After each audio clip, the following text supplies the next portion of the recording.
Stovi, griovė priešai pilis medinę, tvirtesnių čia nebuvo tvirtovių, už lietuvių plačias krūtinės. Įdainavo nepaprastą drąsą, motinėlės lopšinė graudi. Ir Pilėnų ugnis neužgeso, dega Margirio ainių širdį.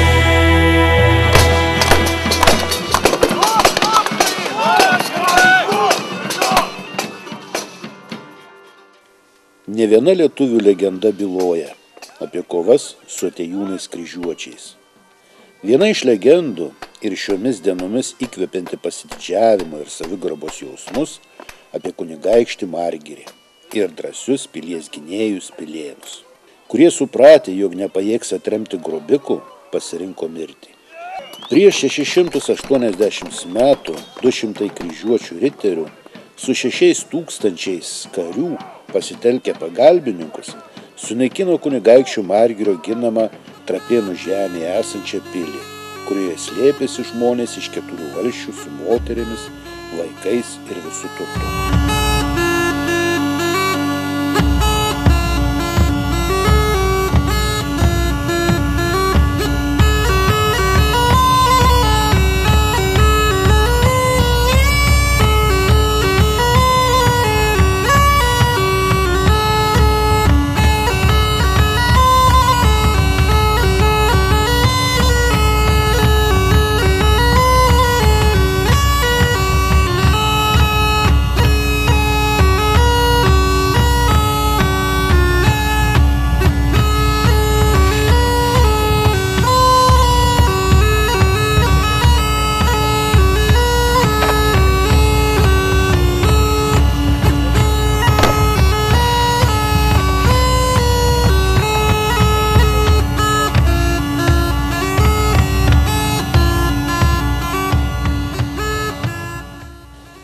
Dėl tikslios Pilėnų vietos iki šiol vyksta ginčai, bet po istoriko Alvydo Nikžentaičio tyrinėjimo neabejojama, jog Trapėnų žemė Žemaitijoje.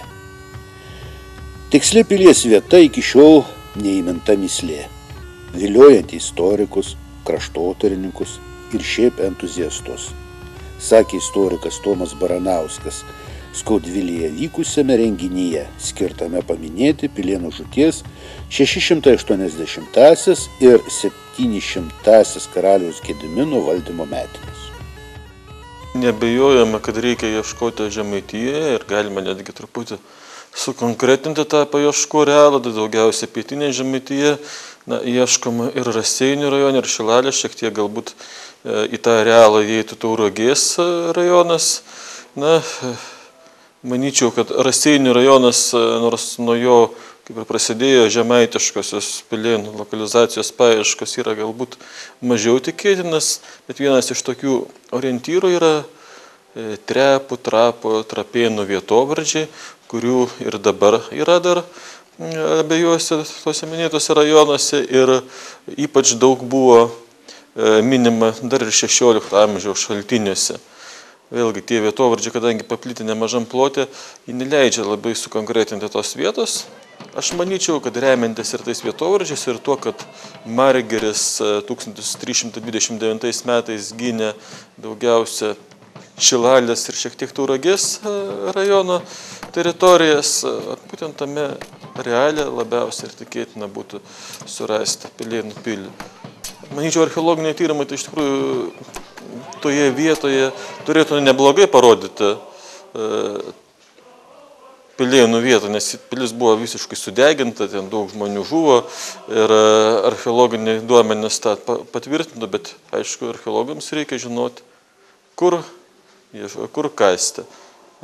Kada nors galbūt bus tas užčiopta, bet kol kas mes turim visą eilę hipotezių, turim arealą plačiaja prasme, bet pasakyti tiksliai, kur buvo ta vieta, negalim.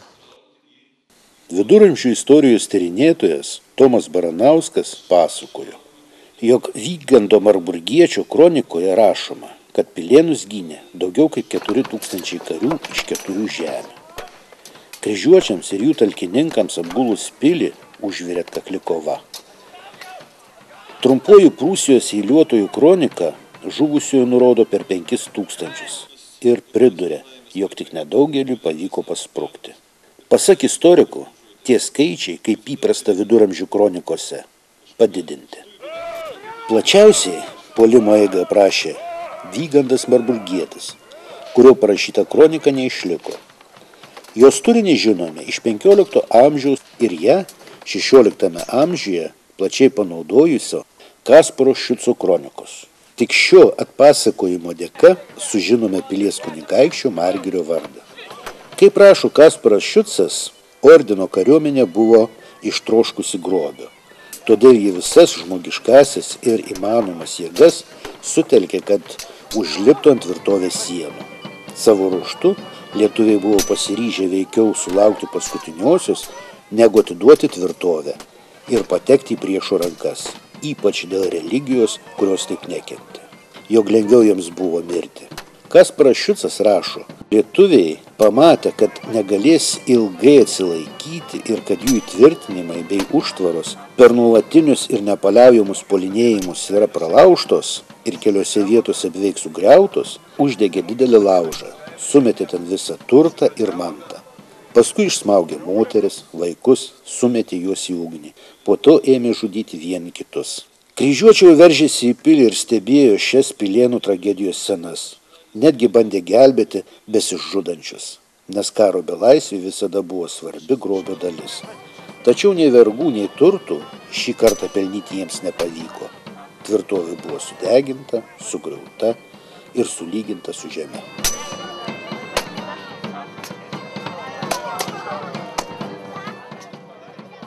Pilėnai tai yra tokia ypatinga pasiaukojama laisvės siekia, nenoro pasiduoti priešui pavyzdys, kuris galėtų įkvėpti ir kritinį situaciją atsidūrusios žmonės ir ateityje, jeigu šito prireiktų, kovoti iki paskutinio kraujo lašo ir išlaikyti savo tą žmogišką orumą, netapti vergu. Jei Pilėnų pilis stovėjo Trapėnų žemėje, tai legendinės pilies reikėtų ieškoti kažkur netoli dabartinės Kudvilis seniūnijos. Trepų kaimo, sako Karšuvos pilėnas Antanas Gedvilas. Jau nuo 2011 metų turiu aišku matymą, kurioje vietoje buvo Pilėnai. Su vietovė ir aplinkybėmis supažindinau daugelį istorikų, archeologų, kreipiausi į kultūros paveldo komisiją. Šių metų gegužės 1 sekmadienį lankėmės Ivangėnų tvirtovės vietoje, kur vaikščiojant prie upelio Konstancija Gedvilaitė pastebėjo gyvūno kaulą. Radome jų dar keletą. Pateikėme kaulus tyrimui, kuris neginčijamai patvirtino 14 amžių. Viena kreivės viršūnė tiksliai atitiko 1336 metų padalą. Tai faktas galintis padėti identifikuojant Pilėnų vietą. Mums pavyko pateikti neginčijamą įrodymą, sutampantį su Pilėnų žūties laikotarpiu. Tai patvirtinant įžvalgas apie tvirtovę ir atveriant kelią tolimesniam tyrinėjimui. Sukanka 700 metų karaliaus Gedimino valdymo pradžios. Taip pat minime Pilėnų žūties 680-asias metinės.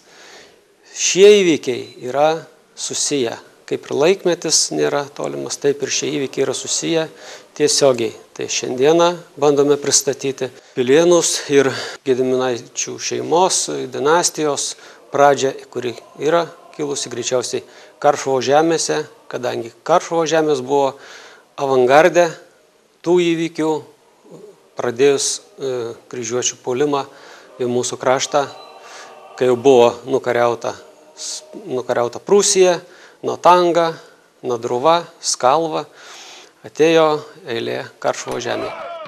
Tų įvykių pasiekoje ir įvyko gynyba krašto. Šitame krašte išsiugdė, buvo nukaltas Gediminaičių dinastijos charakteris ir jų rūpestis ir krašto gynyba.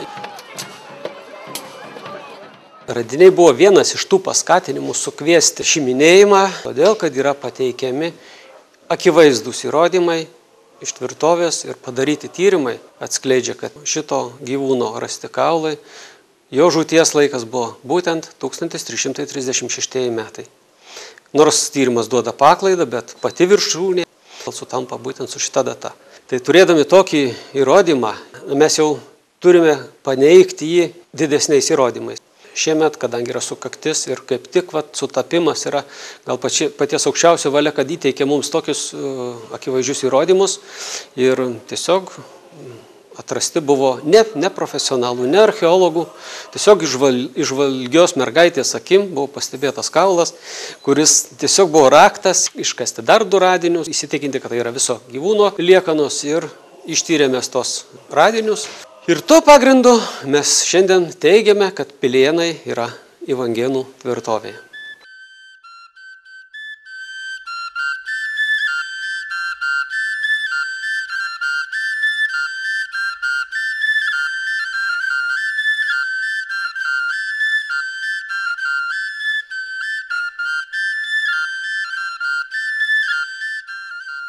Daug svarbesnė yra mūsų manimų pačios tvirtovės atradimas, kurios ir svarba, ir reikšmė iš visiško nežinojimo tampa, sakykime, akivaizdi. Ir kviečiu tyrinėtojus ir visus kraštotyrininkus į tą tvirtovės pristatomą rekonstrukcijos planą pažvelgti plačiau, ne tik 2 piliakalnius matyti, bet matyti didelio regiono sostinę, kurios dydis ir masteliai atitinka ir tinka būti tokiai sostiniai, tokioje vietoje.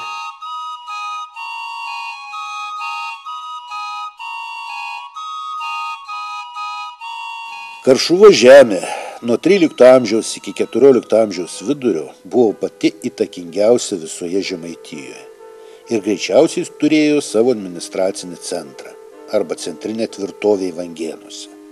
Daugelis istorikų laikosi tos nuomonės, kad iki šiol žinomi 2 piliakalniai buvo per maži, kad čia galėtų vykti tokio masto, kaip minima Pilėnuose įvykiai.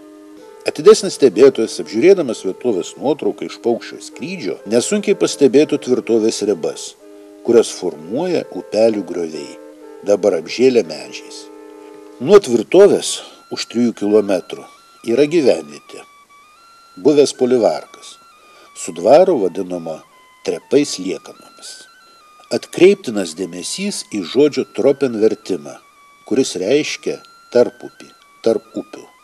Tad Pilėnų turėtume ieškoti ne tik pagal trepų ar trapų vietovardžių pavadinimus, bet ir pagal nuorodą į tarpupį. Tvirtovę supa 2 upeliai, o 3 ją dalina pusiau. Visi 3 upeliai suteka į 4 upę Ančią. Iš visų 3 pusių tvirtovę formuoja natūralūs gamtiniai grioviai su aukštais šlaitais. Iš 4 pusės teritorija ribojasi su šlapyne ir pereina į lygumą. Karšuvos pilėnas Antanas Gedvilas sako, jog tiek tvirtovės lokalizacija, tiek jos svarbumas kaip regioninio centro, tiek jos dydis, tiek atitikimai minimi istorijos aprašymuose leidžia daryti išvadą, kad būtent čia yra Pilėnai.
lapiai stovi, griovė priešai pilis medinės. Tvirtesnių čia nebuvo tvirtovių, už lietuvių plačias krūtinės. Į dainą